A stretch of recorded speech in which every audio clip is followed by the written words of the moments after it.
Sa video na ito ay pag-uusapan po natin ang mainit na balita mula po sa US na posibleng makaapekto sa buong financial market. Kasama na po dito ang crypto market kung saan tayo ay aktibo bilang mga traders at investors. Yan, si Senator Elizabeth Warren ay nagbigay na po ng babala na maaring bumagsak daw ang stock market kung tatanggalin ni US President Donald Trump itong si Ginoong Jerome Powell bilang chairman ng Federal Reserve.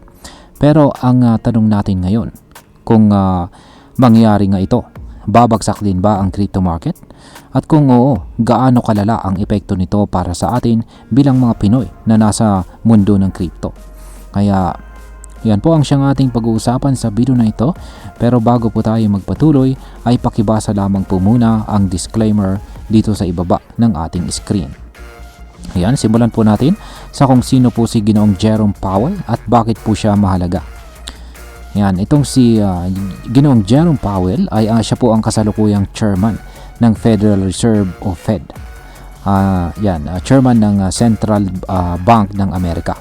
Sa simpleng paliwanag, sila po ang may control sa interest rates, inflation at iba pang mga financial policies na direktang nakakaapekto sa ekonomiya ng buong mundo. Hindi lamang po sa Amerika. Kung magtaas man sila ng interest rate o mag-cut, ramdam natin yan kahit nandito po tayo sa Pilipinas. Kaya importante po ang posisyon ni Ginoong Powell sa mga desisyon tungkol sa economic direction ng US. Isa siyang simbolo ng independence o pagiging malaya ng Fed mula sa politika. Ngayon is ano naman po ang sinabi ni Madam Elizabeth Warren. Ayon po kay Senator Elizabeth Warren, kung tatanggalin daw ni Pangulong Trump itong si Ginoong Jerome Powell, maaaring bumagsak po ang stock market. At ang malaking tanong dyan ay bakit? Kasi mawawala daw ang tiwala ng mga investors na ang Fed ay gumagawa ng desisyon base sa ekonomiya at hindi base sa politika. Para bang sinasabi ni Ginoong Warren na kung maimpluwensyahan ni Pangulong Trump ang mga desisyon ng Fed, magpapanik ang market.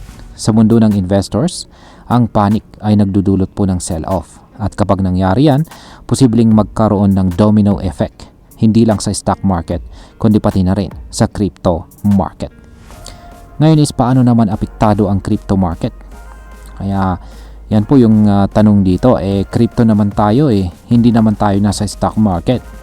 Pero teka lang, ayon po sa data mula sa Into the Block, si Bitcoin ay may 0.63 correlation sa S&P 500. Ibig sabihin nito ay kung tumaas ang stocks, tumataas din itong si Bitcoin. At kung bumagsak ang stocks, posibleng bumagsak din po siya. Parang magkaibigan po ang stock market at saka crypto market. Madalas po silang sabay gumalaw, lalo na po kapag may malaking balita na gaya nito. Kapag nawalan po ng tiwala ang mga investors sa ekonomiya ng US dahil sa pagtanggal kay Ginoong Powell, babagsak po ang stock prices. At dahil dikit po ang galaw ni Bitcoin sa S&P 500, babagsak din po si Bitcoin.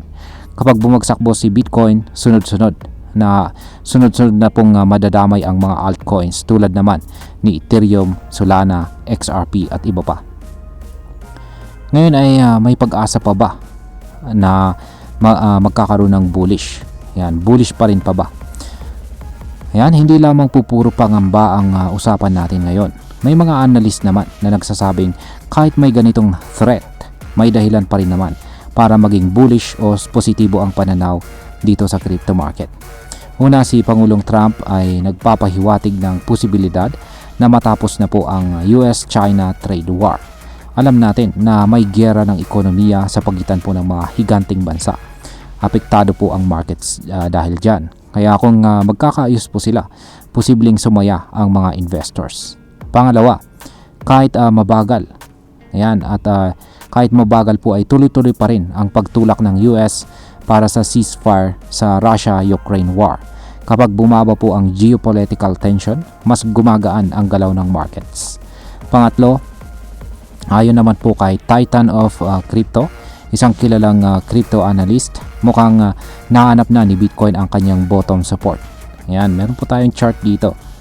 At ibig sabihin po nito ay baka dito na ang pinakailalim ng presyo at paakyat na ulit itong si Bitcoin. May mga nagsasabi pa nga na posibleng marating muli ni Bitcoin ang presyong $100,000 kung magtutuloy-tuloy ang kanyang momentum. Ngayon ay pag-usapan naman po natin ang posibleng maging epekto nito para sa atin bilang mga Pinoy crypto enthusiast. Ayan. Kung ikaw po ay isang crypto trader, lalo na kung active ka sa short-term trading, kailangan mong maging alerto sa mga global news tulad nito. Ang mga biglaang balita gaya ng posibleng pagtanggal kay Ginoong Powell ay pwede pong magdulot ng malalaking galaw sa market. Maaari pong bumagsak ang presyo ng mga hawak nating tokens sa loob lamang ng ilang oras. Kung ikaw naman ay isang long-term investor, mas mahalaga ang iyong risk management. Hindi mo kailangang magpanik, pero dapat alam natin kung saan po tayo papasok at lalabas sa market. Gamitin po natin ang mga ganitong balita para mag-strategize. Halimbawa, kung magkaroon po ng dip, baka ito ang chance natin para makabili ng tokens sa mas murang presyo. Yan, bilang panghuli ay ang masasabi ko naman tungkol dito ay dapat po nating seryosohin ang balitang ito. Ang crypto market ay hindi na dapat basta-basta hiwalay sa global financial system. Ang mga galaw ng gobyerno ng Amerika, lalo na pagdating sa Federal Reserve, ay may direktang epekto po ito sa galaw ni Bitcoin at ng buong crypto ecosystem. Pero sa kabilang banda, ito rin ay isang paalala na dapat palagi po tayong updated.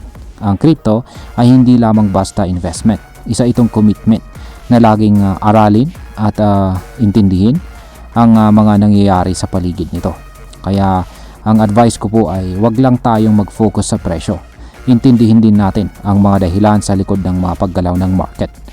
Kaya yan, maaari nating i-follow yung mga reliable sources natin dyan. Aralin ang correlation ng assets at wag po tayong basta-basta magpapadala sa FOMO o panic. At ayan, hanggang dito na lamang po tayo sa video na ito mga ka-crypto.